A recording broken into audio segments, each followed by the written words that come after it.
நான் என்ன படிச்சுட்டு இருக்கேன், நீ என்ன அடிச்சுட்டு இருக்க? நீ படிச்சதுக்கு தான் நான் அடிச்சேன். என்னத்துல முடிச்ச? நீ படிச்சதை யாரும் படிக்காதேப்பா. நீ படிச்சதா? நீ நம்பர் 2 மட்டும் படிப்பா. நம்பர் 2 படிக்கணுமா? ஆண்டி எங்கே போனாரம்மா? போனாரம்மா.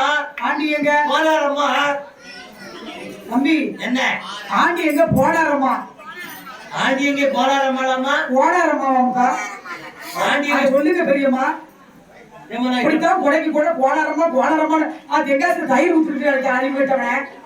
தென்காசியில மட்டும்தான் தயிர் விற்காலும் எல்லா பக்கமும் தயிர் விற்கா. ஆண்டி எங்கே போனாரம்மா? போனாரம்மா. அப்படியா? இப்ப படிக்க பாப்போம். நான் இனிமே போனாரம்மான்னு படிக்கிறேன். ஆண்டி எங்கே போனாரம்மா?